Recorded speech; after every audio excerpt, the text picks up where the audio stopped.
देवी माई का बहुत प्यारा गीत गाने जा रहे हैं दोस्तों। ज़्यादा से ज़्यादा लाइक कीजिए, सब्सक्राइब कीजिए, कमेंट बॉक्स में ज़रूर दीजिए दोस्तों आप लोग को कैसा लगा।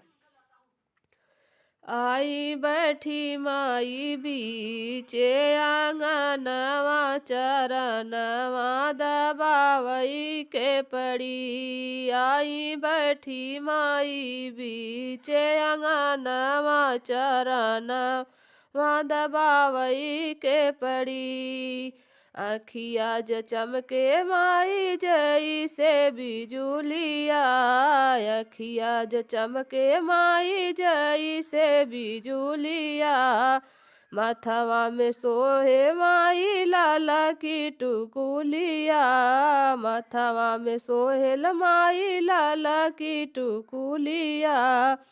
मंगिया में सिंदूरा लगावई के पड़ी। मंगिया में सिंदूरा लगावई के पड़ी। आई बैठी माई बीचे आंगनवा चरणवा दबावई के पड़ी। आई बैठी माई बीचे आंगनवा चरणवा दबावई के पड़ी।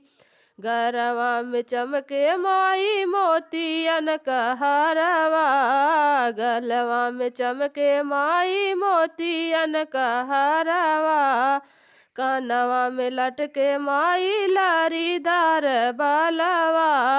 कनवा में लटके माई लारीदार बालवा।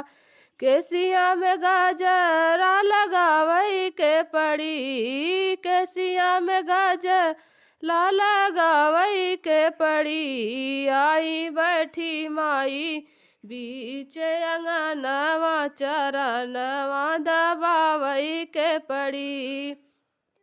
तनवा में सोहेल माई रेशम की सड़िया। तनवा पे सोहे माई रेशम की सड़िया। नीली पहिरे मामा खमल की आंगिया। नीली पहिने माई मखमल की आंगिया। हाथवा में चूड़ी पहिरावे के पड़ी है। हाथवा में चूड़ी पहिरावे के पड़ी। आई बैठी माई बीचे आंगनवा चरणवा दबावे के पड़ी। आई बैठी माई बीचे आंगनवा चरणवा दबावई के पड़ी। लाल महावर सोहे माई के चरनिया। लाल महावर सोहे माई के चरनिया। सब कर बूझे माई दिल कई बतिया। सब कर बूझे माई दिल कई बतिया। सखी धरवा से शीश झुकावई के पड़ी। सखी श्रद्धा से सिर झुकावई के पड़ी। आई बैठी माई बीचे आंगनवा चरणवा दबावई के पड़ी। आई बैठी माई बीचे आंगनवा चरणवा दबावई के पड़ी।